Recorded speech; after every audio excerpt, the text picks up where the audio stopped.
Today's guests say 2017 will be a year of disasters and decisions. As watchmen, we cannot be silent. We must warn. Stay tuned to learn these details.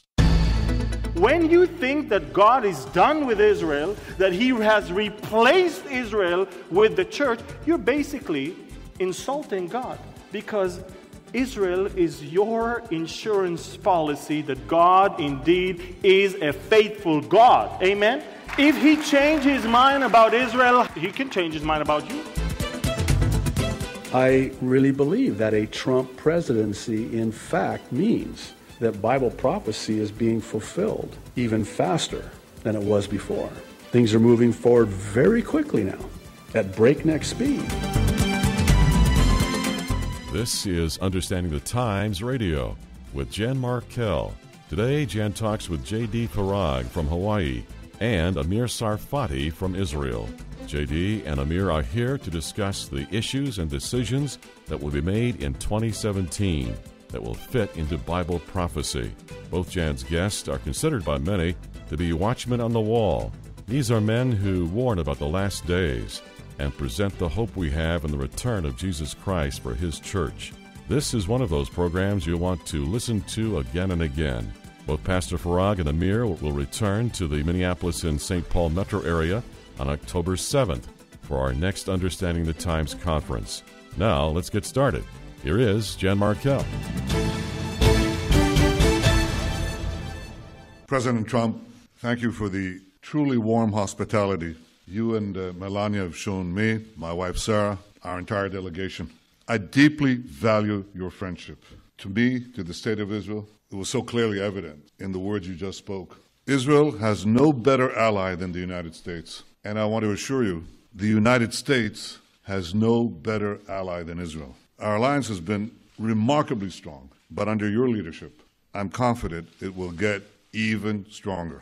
I look forward to working with you to dramatically upgrade our alliance in every field, in security, in technology, in cyber and trade, and so many others, and I certainly welcome your forthright call to ensure that Israel is treated fairly in international forums, and that the slander and boycotts of Israel are resisted mightily by the power and moral position of the United States of America. And welcome to the program. I'm so glad you could join me. The familiar voice of Prime Minister Netanyahu. We'll talk a little bit about that and much more in the next hour. And if you are a discerner of our times, you know we are in a season where keeping up with all things predicted keeps one very, very busy. The Bible talks about the future, and the future is actually here. My two guests and I will discuss that today. Amir Tsarfati travels the world unlocking the mysteries of what the Bible predicts for the last days. He lives in Israel and found the Messiah through the Jesus film shown in Israel. He has been at two of my Understanding the Times conferences. Will be with us this fall on October the 7th. Pastor J.D. Farag is pastor of Calvary Chapel, Kaneohe, Hawaii. He has produced regular prophecy updates via YouTube for over a decade with tens of thousands of viewers weekly. Both are watchmen on the wall, sounding an alarm, and the biggest alarm they are sounding is this: time is running out. What does that mean for you and your loved ones? We'll give contact information just a little bit later. Pastor Farag also joins me this fall on October the 7th. Say more about that just a little bit later. Gentlemen, welcome, one of you in Hawaii, the other in Israel, the miracle of technology. Thank you for joining me. JD, let me just start with you, but I want you both to feel free to jump in and answer any question I'm addressing here. Just because I'm sort of addressing Pastor Farag, Amir, you just feel free to comment as well. But you have said more than once, JD, in your weekly online updates, that a Trump presidency means the eschatological or end-time clock is moving along even faster than before, that the outline of things to come in the Bible are certainly not on hold. They are escalating, in fact. Why do you feel that to be the case? They're escalating under a Donald Trump. Chiefly because President Trump's pro-Israel and pro-Christian policies have inflamed, for lack of a better word, the powers of darkness And the devil knows he hath but a short time, we're told in Revelation 12:12. In Revelation 20:12, Jesus said, "Behold, I come quickly." And the word he uses for quickly is a very interesting one in the original language of the Greek New Testament. It's the Greek word tachos, where we get our English word for tachometer, that measurement of revolutions per minute, or RPMs if you prefer, meaning that the time is set and things will be revved up at the time of the end when Jesus comes. And certainly things are revving up. And what's happening now, what we're witnessing now, especially with Trump being so pro-Israel, we are seeing now the powers of darkness rising up, unleashed, if you will. And it's the likes of which I believe we've never seen before, nor will we ever see this side of the rapture. Okay. But J.D., you also said, this is a quote, "We are in a very dangerous place now as a nation and the world in general." Clarify what you mean there. So the main reason I believe that we are in a very dangerous place as a nation is because the anti-Israel, anti-Christian left will not sit idly by, which is what we're now seeing vis-a-vis the likes of one Barack Hussein Obama, who many believe is setting up, even as we speak, a shadow government to destroy President Trump. As for the world in general, specifically as it relates to Israel, Jesus provides us with a somber warning concerning the elect at the time of the 7-year tribulation, the Great Tribulation. He says in Matthew 24, verses 21 and 22, "For then shall be great tribulation, such as was not since the beginning of the world to this time, no, nor ever shall be. And except," very interesting, "except those days should be shortened, there should be no flesh be saved, but for the elect's sake, those days shall be shortened." Here's the bottom line. I'm personally of the belief that the world now, especially with a Trump presidency, is one click of the mouse away from all hell breaking loose, namely the Great Tribulation. Amir Tsarfati, why don't you weigh in on this as well? I believe that there is absolutely no doubt that we are on the brinks of a very, very major war in the Middle East. And in America, I must say, the lawlessness is going to increase. And Europe, as we all can see, is in shambles, and as a result of the uncontrolled wave of immigration that brought up crime into unbelievable numbers. In the streets of France, in the streets of the Netherlands, in Sweden, by the way, President Trump, I think, did touch a very important point of a very good example of how the illegal immigration is bringing down society. There is no doubt that the world right now is either busy in looking for alternatives for Trump or ridiculing him, but the fact that he's there is actually causing the world even to go faster, as Pastor J.D. said, in the efforts to delegitimize Israel and to bring about some other solutions. And it's interesting, this is exactly why Prime Minister Netanyahu is traveling like never before to somehow find friends wherever he can, because we understand that very tough times are ahead of us. You're listening to Understanding the Times Radio. I'm Jan Markell. I have on the line from Hawaii Pastor J.D. Farag. Many of you watch his prophecy updates online, and we'll give some contact information here in just a moment or two. And Amir Tsarfati. Amir has been at 2 of my Understanding the Times conferences. Both gentlemen will be with me Saturday, October 7th, along with Dr. Mark Hitchcock and Michelle Bachman. Gentlemen, back on February the 15th, now a couple of weeks ago, there was a historic meeting between Benjamin Netanyahu, President Trump, and I say historic only because I'm not sure an Israeli prime minister has ever been received so warmly. Prime Minister Netanyahu was beaming ear to ear. An 8-year nightmare is over for him. And I've talked a lot on this program about the global elite, the one-worlders. Let me start with you, J.D. Farag. Do you think they're going to stand for a strong America under President Trump and for this new climate of cooperation between Israel and America? And then we'll get a response from Amir. It's so important to understand that these protesters that we see on the streets of America are paid by George Soros, who to me is the personification of evil. This is a man who is demon-possessed and obsessed with everything that is anti-Israel and anti-Christian for the purpose of ushering in the New World Order.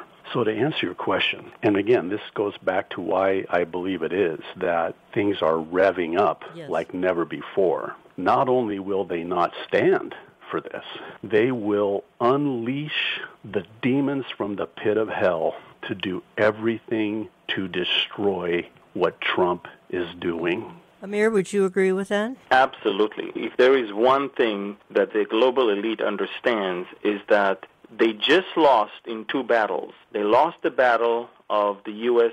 presidency, and they lost the battle of the United Nations Security Council. If you heard the American ambassador to the UN, you understand that the Security Council will not anymore, at no point, condemn Israel unilaterally and will put the blame on Israel as the problem in the Middle East. So right now, the global elite needs to do something else. They need to somehow cause the delegitimacy of the Trump administration, and at the same time, somehow cause division even within the area in the Middle East. Iran and Russia are right now under a lot of pressure. I mean, when I say a lot of pressure, I have never seen anything like that before. There's a lot of stuff I cannot talk right now about from what we know that is being done right now. But just from what has been released, Russia, it's supposed to be right now ceasefire, by the way, and supposed to be almost the end of the battles in Syria. Russia started a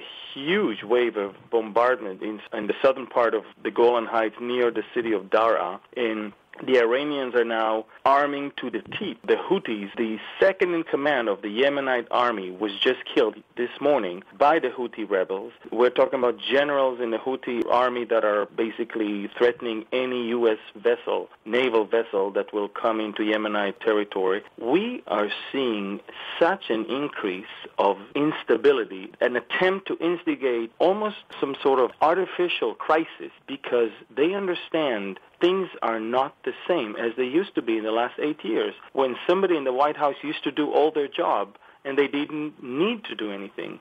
Right now, they need to work hard on somehow destroying America and destroying Israel. And they need to do much more than just be there and stay quiet. And I see that. Definitely the global elite is behind this whole thing, because who else? I mean, obviously America is not behind it, as the administration is different. We see that it's private billionaires and very, very influential people, both in America and in Western Europe, that are pulling the strings behind this whole thing. Well, you gave, back on October 15th, here in the Twin Cities, Amir, you gave a breathtaking message on how Europe is preparing the way for the Antichrist, and we can't go into that now. Obviously, we have that on CD and DVD, and we've had quite a lot of feedback on that message. We also played it on radio, so that reached a lot of people, and I think you opened the eyes of some folks. And, of course, there's controversy. Where does the Antichrist headquarter out of? I think in the Bible it's clear that it's going to come out of the old Roman Empire. But I want to pick up on a couple of things both of you have said, and if we have to pick up in the next segment, we can. But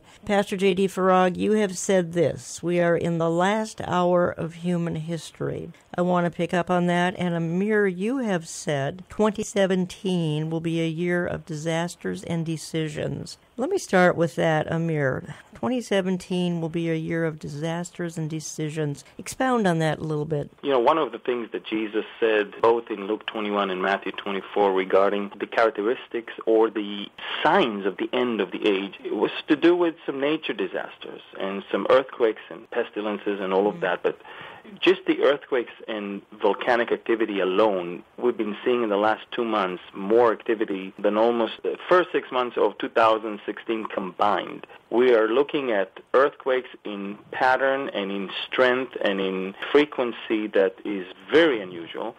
So many eruptions of volcanoes around the world, across the globe, basically, all the way from South America, including 2 European places, all the way to Indonesia and to some other far remote islands. And we see that the earth is groaning. We see that things are really unstable even in that area. Look at the floods that we see, in storms that we see, that unprecedented in so many different countries. Even what is going on in the West Coast right now in America. And definitely in that area, I believe we're going to see much more happening, but also major decisions, because when we are on the brinks of major wars, then of course comes the tough decisions of who stands with who and when and how. And, for example, a decision about moving an embassy to Jerusalem, it's a big decision. For example, a decision about Russia to say, okay, enough is enough. We're no longer friends with Israel. We're actually going to prepare ourselves for an invasion. This is a big decision. For Iran, from quiet and in the corner for all those years to somehow flex its muscles and say, okay, we're joining them, this is a big decision. And these decisions, I believe, we will see them in 2017, because time is short and so much is happening.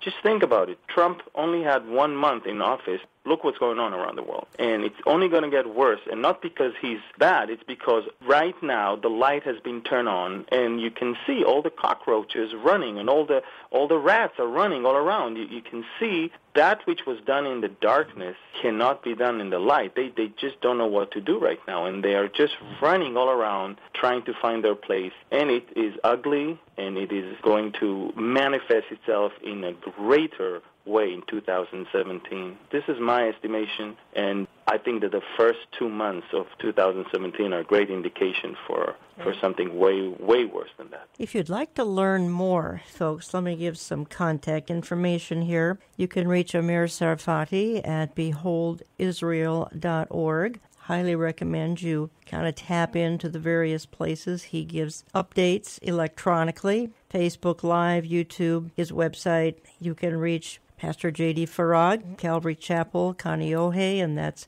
calvarychapelkaneohe.com. That's in Hawaii. Perhaps easier to look him up on YouTube to catch his weekly prophecy updates. He has a channel there, J.D. Farag, F-A-R-A-G. Interesting combination I have here. I have someone with an Arab heritage, Pastor Farag, and obviously Amir Tsarfati from Israel came to, well, I think you were born in Israel, correct, Amir? Your parents came there? Born in Jerusalem. Your parents came there in the 40s, did they? My parents both made Aliyah, made it to Israel. My mom, when she was less than a year old, after her parents survived Auschwitz, and she was born in Cyprus, basically, because the British Army would not let them in. Father came from northern Africa, from Tunisia. When I get back, I want to pick up on the other question I raised here a moment ago, and that's Pastor J.D. Farag's comment. We are in the last hour of human history. And I also want to pick up on the fact that Amir has a burden, and that is to teach people about an event that is, frankly, imminent, and that would be the rapture. And I want to ask him a little bit about that. And many churches know very little about this, and frankly, many of them don't care. We'll do that in just a couple of minutes. Don't go away, and don't touch your dial. Today's Understanding the Times broadcast is one of those programs you'll want to share an audio copy or two with your friends and loved ones. This kind of information is rarely found in the media or online. You have an opportunity to share it at church or among family members. To order your copy or copies, call 763-559-4444. We like to keep in touch with you through a variety of resources such as our newsletter, e-news alerts, and our daily news headlines. All those resources can be yours by clicking on to olivetreeviews.org. Many of you are excited every week when a new episode of this program comes your way. Just think of all those people who have never heard Understanding the Times. They're being kept in the dark on many of the topics we discuss. You can help us maintain this broadcast in your neighborhood. You can help us expand this program into areas we have yet to go. Consider becoming our financial partner. You want to blanket the entire USA with this program? You can help make it happen. Please send your tax-deductible gifts to Olive Tree Ministries, Post Office Box 1452, Maple Grove, Minnesota 55311. In just a moment, we'll return with J.D. Farag and Amir Tsarfati.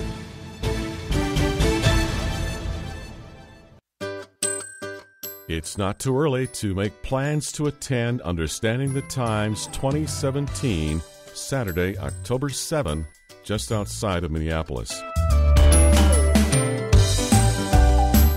Join us at Grace Church in Eden Prairie from 9 a.m. to 5 p.m. There's no cost or registration needed.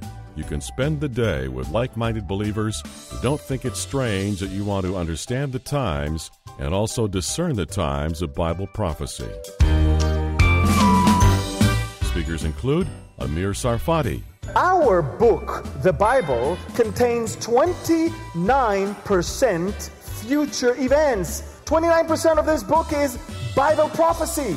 God wants us to know even the future. Dr. Mark Hitchcock. So I don't believe we should scoff at signs.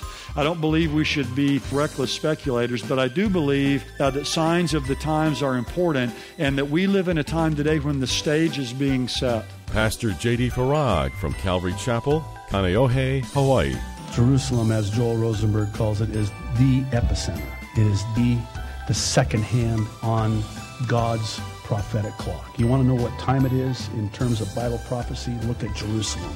Michelle Bachman. Jesus Christ is coming back. We, in our lifetimes, potentially could see Jesus Christ returning to earth, the rapture of the church.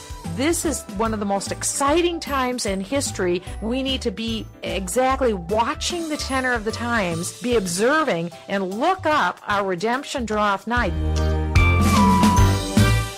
Hotel information is posted at our website, olivetreeviews.org, or call us for complete details at 763-559-4444. That's 763-559-4444. We have promised that we'll keep talking about today, but always with an eye on tomorrow and the hope of His return. The day will come and He will make all things new. But until then, we'll live in this world. But God says, through His people who wrote the Holy Scriptures, He warned us, 1 Peter 4, verse 7, He says, the end of all things is at hand. If you peel all the layers off of everything that is happening in the world today, particularly in the United States today, what you'll find at the core is the Christian and the Jew. That's what this is all about. When you take all of the politics out of it, you peel all the layers back from it, that's what you're going to find. This is a world that is increasingly hostile, as we were told it would be, to God's people. Today's Understanding the Times radio guest will be in our speaker lineup at our next Twin Cities Conference, October 7. We hope you plan to be part of our fall event. J.D. Farag pastors Calvary Chapel in Kaneohe, Hawaii. A native Israeli, Amir Tsarfati, travels the world teaching the gospel of Jesus Christ. Now let's return to Amir and J.D. with Jan Markell. What if you were given a newspaper in which you could read about tomorrow's headlines today? It might seem interesting, but not all that important. But what if the newspaper contained details about the biggest story of all time? More than that, what if it told of destruction, disaster, directly affect you and your family? And what if that prophetic paper could help save you and your loved ones? Certainly you'd pore over every detail, maybe even commit it to memory. What many Christians fail to realize is the Bible they hold in their hands every day is itself filled with end times prophecies and headline-grabbing predictions of our future. And it may just be the future is here. Indeed, the future may be here. We're talking about those kinds of issues. My guest for the hour, Pastor J.D. Farag from Calvary Chapel, Kaneohe, Hawaii, and, of course, Amir Tsarfati, beholdisrael.org. And as I left my last segment, I said I wanted to pick up on a couple of more topics immediately, just in the interest of time. Pastor J.D. Farag, throw the question out to you because you made the statement. I heard you say it. We are in the last hour of human history, and I think if we're a headline watcher, people like us can probably connect those dots, make that kind of a conclusion. Is there anything specifically that leads you to say that we could be in the last hour of human history? Yes, both foundationally and specifically. First, foundationally, the certainty with which I believe that we are in the last hour, the last moments of world history as we know it, is anchored in what Jesus said in Matthew's Gospel, chapter 24. And Amir referred to this particular prophecy, but also in Luke 21, verses 29 through 32. And I want to read Mark's Gospel, chapter 13, verses 28 through 30, concerning the parable of the fig tree. Jesus said, "Now learn a parable of the fig tree. When her branch is yet tender, and putteth forth leaves, ye know that summer is near. So ye in like manner, when ye shall see these things come to pass, know that it is nigh, even at the doors. Verily I say unto you, that this generation shall not pass till these things be done." To me, that started the clock. Then, fast forward to the year 2017. Now think about this. I believe with all of my heart that this is the last hour because the mathematical odds, just by sheer virtue of the numbers statistically, everything coming to pass simultaneously on the world stage geopolitically is off the charts. I'm no mathematician, but to me, there is an unstoppable momentum of sorts, such that I cannot see a scenario in which the pause button could be pushed. Rather, I see the fast-forward button being pushed instead. I liken it to the analogy of something having a shelf life. Bible prophecy has a shelf life, and I'll explain why I say it that way. 10 years ago, we could not have the discussion that we're having today. And I would submit that even 10 years from now, we cannot have the discussion that we're having today. In other words, we are at a tipping point, a breaking point, a boiling point, and there's only so much time that the proverbial iron can be struck when it's hot. In other words, there's an expiration. Could we see, as Amir mentioned, what we're seeing now today with Russia and Iran? Look how fast everything is moving. Can you imagine 10 years from now? I don't think that it's even plausible that we could see what we're seeing today, 10 years from today. I think it's interesting that nobody is even asking anymore, what is Russia and Iran doing in Syria, right a mile away from Israel? Yes. It's not even a question anymore. The world got used to it. Yes, got used to it. Everybody wakes up in the morning. It's easy to attack Trump. It's easy to attack Israel. But nobody's asking the question, how come two sovereign countries are inside another one on the border with another one? I mean, it's almost like, Ezekiel had no problem, describing that. But the world, it's almost like the world believes Ezekiel because it's so accurate, but they don't want to get the message. It's like, yes, Iran should be here. Yes, Russia should. It's almost like everybody got used to it. Well, nobody's even asking that question. Nobody asked Russia to go out. Nobody demands Iran to go out. If anything, the only two elements in Syria that are actually fighting each other about, who gets where, when, and what, is Russia and Iran. Russia didn't want Iran to go into Aleppo, lest Iran will declare victory that is not hers. The point is, the world got used to it. And just as JD just said, we could have not talked about this 10 years ago, not even 3 years ago. And yet now we're talking about it so naturally, as if, yeah, of course, they're there. They should be there, yes. They should be there because the Bible predicted that they will be there. Right, but Amir, part of the problem is the churches are silent about these issues. And you state, you hear from people in 200 countries are writing you. The remnant from 200 countries writing you, because the remnant has a hunger and a thirst to understand these things.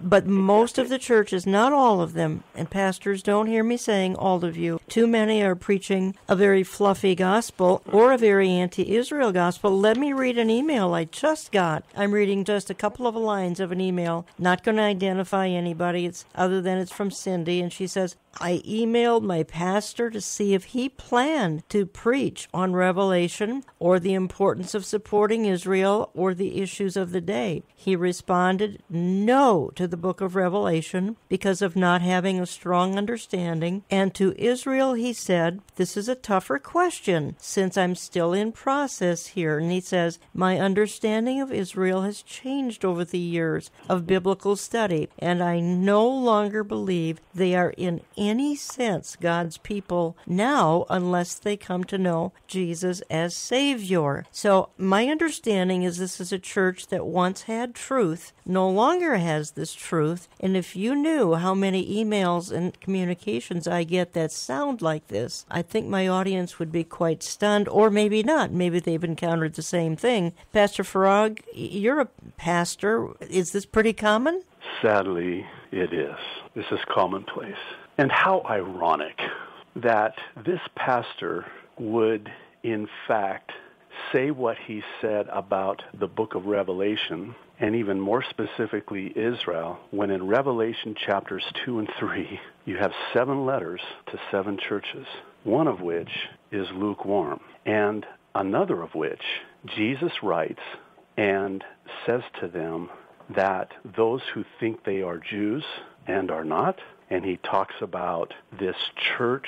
You have the first church leaving, not losing, leaving their first love, the church of Ephesus. You have Smyrna, Pergamum. You have Thyatira. You have Sardis. You have the church of Philadelphia. And then you have that church of Laodicea, where Jesus is actually on the outside knocking to get in. I know we use that verse in evangelizing. Behold, Jesus stands at the door and knocks. But if you really think about it, he's knocking on the door of a church.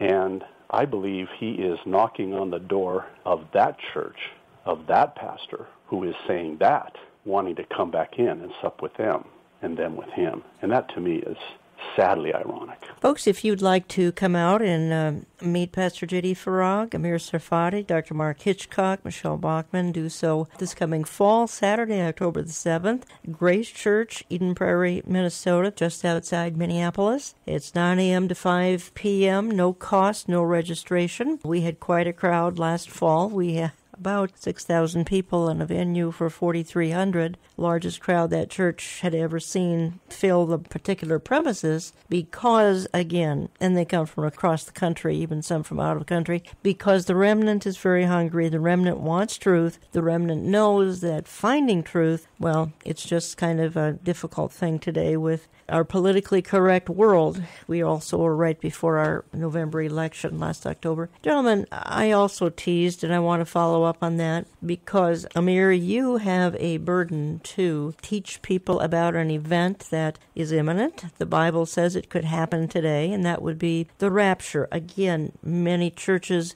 either haven't been prepared to teach on this, don't want to teach on it, consider it divisive, whatever. God has obviously given you a burden to teach on this. What kind of response are you getting? Well, I get all sorts of responses. I mean, and some of them quite shocking, because although the word rapture is not there in the scriptures, because, you know, when you read it in English, you obviously read the English translation of the Greek. And the Greek word is harpazo, and it is there. People still believe that if the word rapture is not there, then there is no rapture.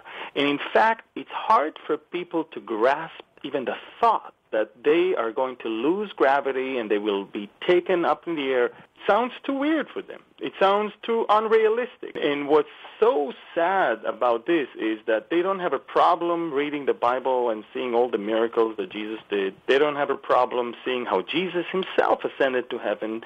They don't have a problem reading about Enoch and about Elijah. But whenever it comes to the blessed hope, the amazing promise to the church, for them to be taken out of that hour of trial that is about to come, namely, we will be out before it will come, all of that, then that's when it's getting too weird and we can't take that one. You know, it's funny because it seems like they believe the world more than they believe the Word. How can you read 1 Thessalonians chapter 4, or how can you read 1 Corinthians chapter 15, verse 51, 50? How can you read all of these things and not see clearly that we will be caught up and we'll meet him in the air and he will take us and we will be with him. So where he is, we will be also. And then from that moment, we will always be with him. For me, this is the single most important thing that a Christian should know in these last days, that there is hope. I mean, we just talked about terrible things. We just talked about how the world is going crazy. We just talked about wars and rumors of wars, about pestilences and earthquakes, and we talked about so many things. But for us, these are just small things compared to the great promise that we have to be taken out of here. And how can I be only dealing with the bad things and not deal with the single most important thing for me as a Christian, which is that I'm about to be out of here. Out of here before God is going to judge this unrighteous world. Out of here before the Antichrist will unleash all of his demonic plans. Plus, I think that one of the reasons people don't really deal with the rapture is that their lack of understanding also of the book of Revelation, which causes them to think that, Christians should stay here throughout the tribulation, and then thus there is no rapture. What's the point of being raptured when you have to go through the tribulation? So when people are not in the Word and they're too much in the world, then the Word becomes just too weird to them. And I've heard so many different variations of what the rapture is all about. Even someone just told me that he believes that we will be taken up to the air, but not go all the way to heaven, but just usher Jesus' coming in back to earth. In other words, we are the welcoming party or committee for Jesus to come back. So many unbelievable things. And I think that there is a very, very poor teaching of that particular thing. And so we need to give the hope for the people. I believe that doom and gloom is part of what's coming up. We know that. But there is a great hope, the blessed hope, as Titus chapter 2 says. And so I have no doubt that preaching that hope is causing people excitement and not fear, because fear is not from God. It's certainly not for us. We are definitely watchmen. We know what's coming up. As Ezekiel 33 says, we have to alert, we have to tell people, but at the same time we have a great message of hope, a blessed hope, probably the most important thing that a Christian should know in these last days and in this last hour.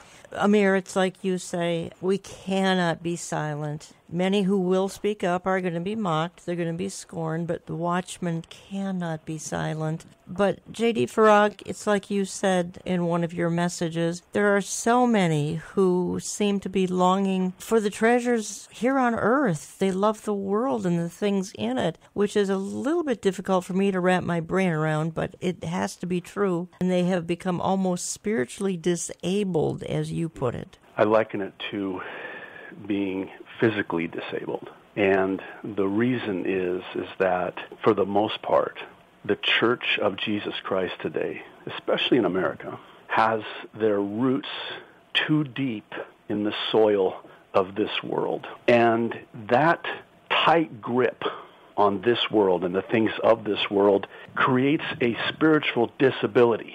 One of the things that Bible prophecy does is it loosens our grip on this world. It readies us and steadies us for eternity. And in Matthew 6, while it's in the context of mammon and property and possessions and so forth, Jesus makes such a profound statement when he says that where your treasure is, there will your heart be also. He doesn't say it the other way around. Where your heart is, there will your treasure be. No, where your treasure is, that's where your heart is going to be. So if I'm laying up for myself treasures here on earth where moth and rust can destroy and thief can break in and steal, then that's a pretty good indication that I don't have my treasure in heaven, and I'm not keeping my eyes fixed on Him.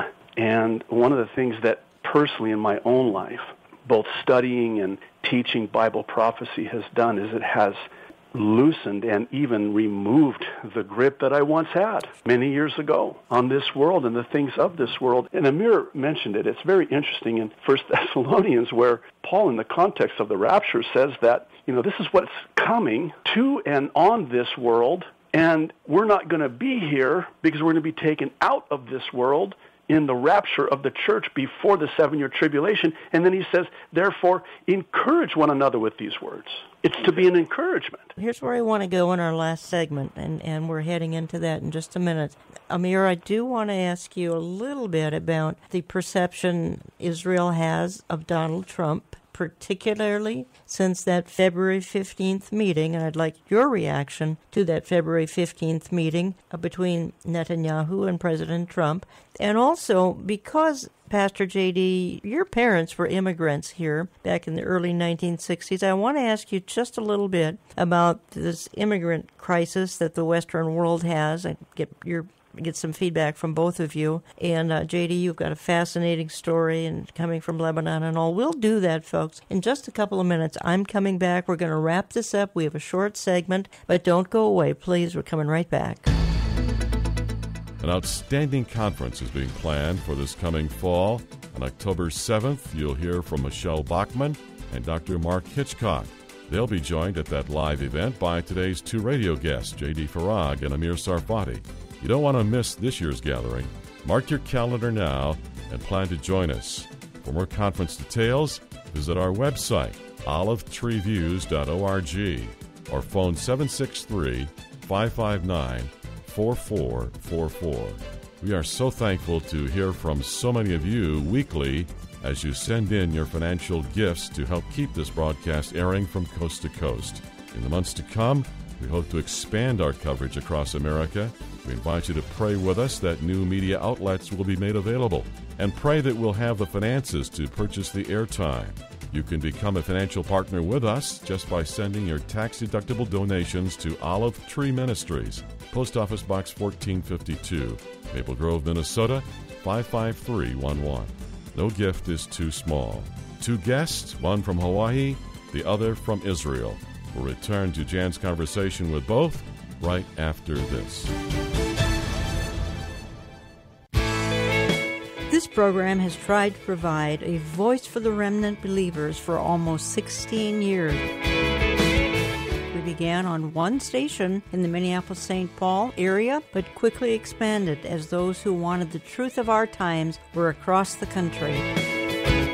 We can't thank you enough for being a part of our team with your giving and your prayer support. The Olive Tree family has grown beyond all our expectations. To keep this message alive in your neighborhood, would you consider a tax-deductible gift to Olive Tree Ministries in 2017? Just write Box 1452, Maple Grove, Minnesota 55311, Box 1452, Maple Grove, Minnesota 55311, or find our donate page online at olivetreeviews.org. You can always call us at 763-559-4444, 763-559-4444. Remember, we keep an eye on today's headlines, but we also look at what the Bible says about tomorrow and the hope of His return.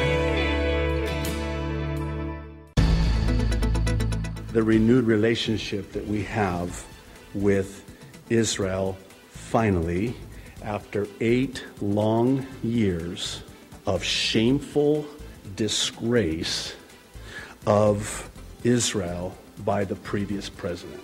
I was so blessed and even impressed with the White House greeting that the Israeli Prime Minister and his wife, Sarah, received. To me, it was the antithesis of what Obama did when Netanyahu came to the White House and he made him enter from a side entrance and then had him wait for hours before they met. Here to wrap up our final segment of today's Understanding the Times, Jan Markell.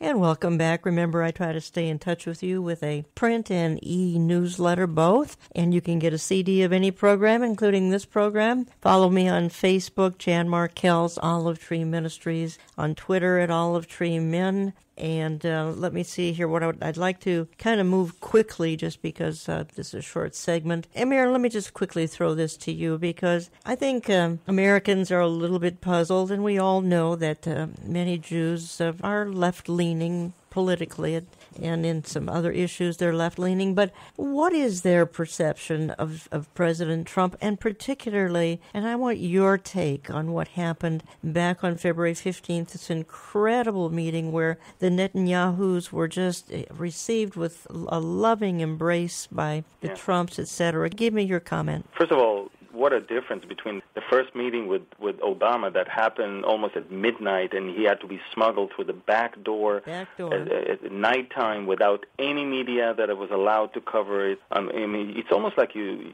smuggle a leader of a terrorist organization with whom you need to meet, not your best friend probably in the whole world. And so it was a great difference between the first meeting with Obama and the first meeting with Trump. Trump could have not made Netanyahu feel more comfortable. But I think we have to look at the substance of the meeting. For the first time, this whole junk of two-state solution that has not been working since 1947, since it was offered by the UN and it has been rejected every time, repeatedly, by the Palestinians and the rest of the Arab world that encouraged them not to accept it.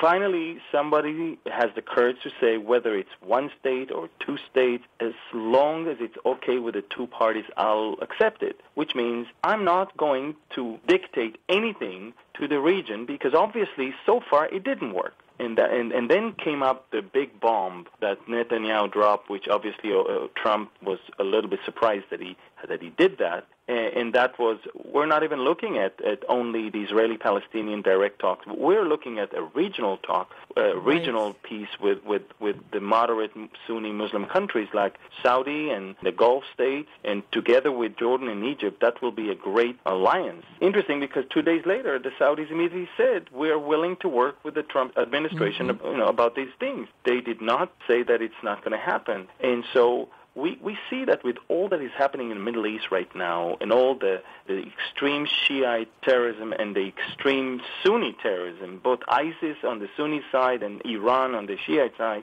Saudi and the Gulf states are actually looking at Israel as the solution, not the problem right now. And there is no doubt, even Bible prophecy in Ezekiel 38, you see that Sheba and Dedan, the Saudis, are criticizing the attack of the Russians and the Iranians, the Libyans, the Sudanese, and the Turks on Israel. They are on the side with the Europeans and the Americans that criticizes this whole thing.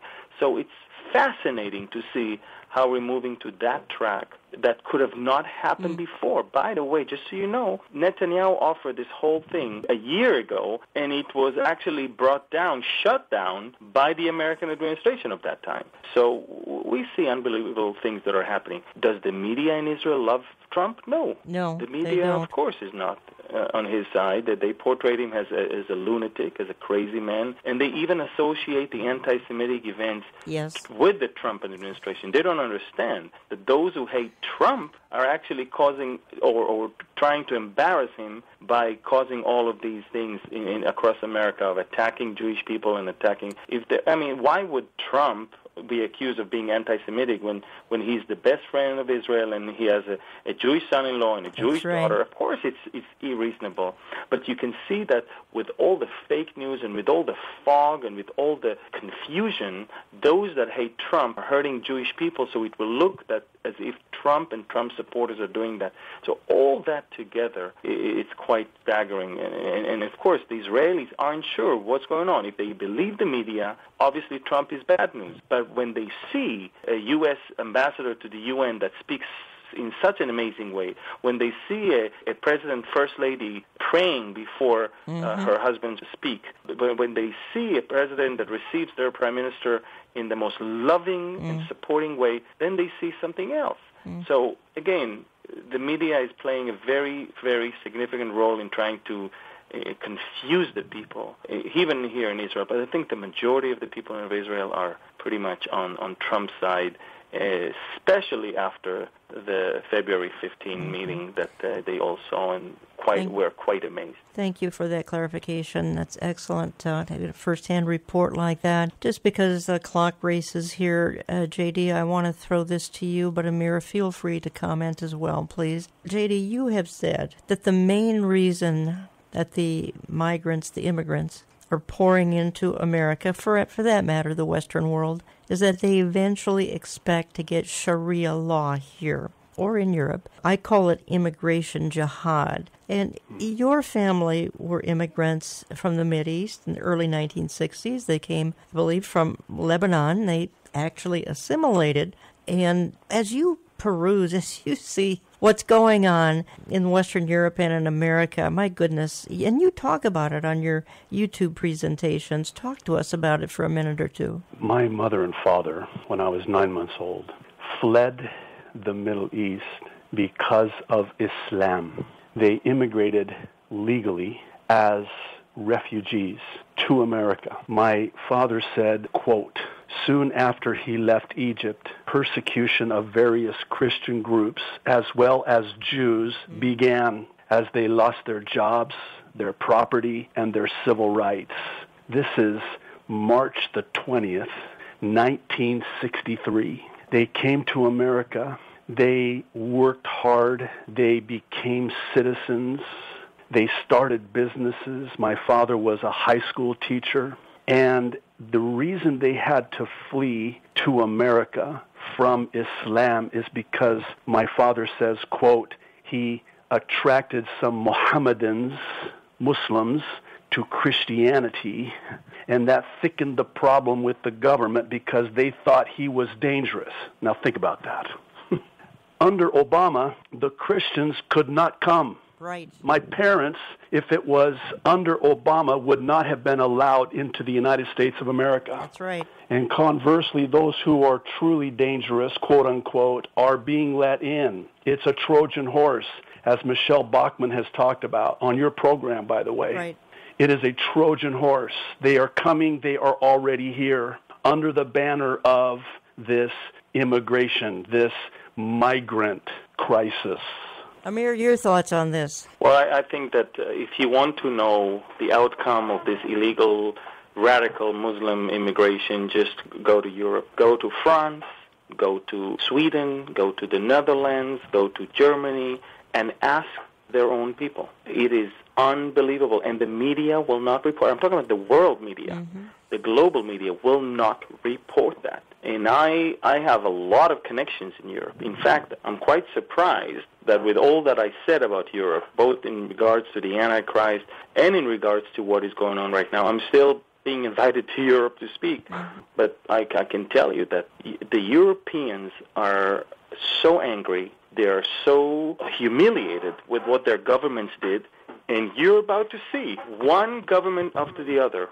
All the very liberal left governments are going to fall, one after the other, including Angela Merkel. Yes. She won't stay in power because the damage that has been done to those countries is almost irreversible. And as long as the local, at least non-Muslim, majority is there in Europe, they will try to topple this, or they will try to turn it around. And look what's going on even in France.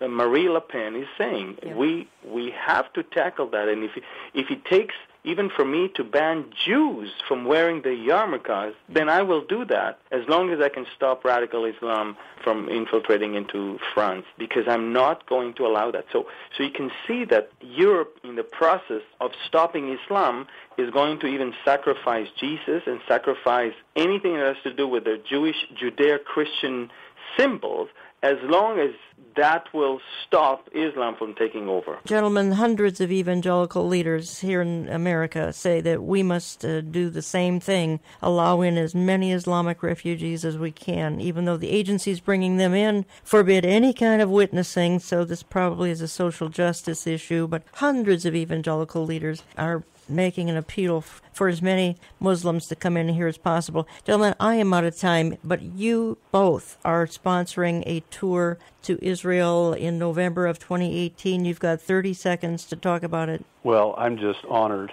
to be able to go with my Jewish brother in Christ as an Arab to Israel. How do they contact you? What they can do, they can contact Behold Israel at info@beholdisrael.org, and we will discuss all the details. We're in the very, very beginning of this process of starting working on that tour, but we're definitely going to have a tour in the land in the last 8 days of the month of November of 2018, and we are expecting a lot of people to come and be blessed by on-site teachings and a wonderful journey throughout the land of Israel and the land of the Bible. And Pastor J.D. has inspired thousands across the world. Amen. Both and of you I have. believe with all my heart that there'll be a great response. BeholdIsrael.org, CalvaryChapelKaneohe.com. You can find Pastor Farag on YouTube, both gentlemen on YouTube. Amir does a lot of Facebook Live. I encourage you to tap into all of this. Come on out and meet them October 7th. Grace Church Eden Prairie, just outside of Minneapolis, with Michelle Bachman, Mark Hitchcock as well. 9 to 5. You don't want to miss it. We'll have some cutting-edge information. Gentlemen, I am totally out of time. I want to thank you, though, for joining me today. Let me quickly say, going out of here, let's always look back and thank Him. Look around, serve Him. Look ahead and trust Him. But always look up and expect Him. He's coming again.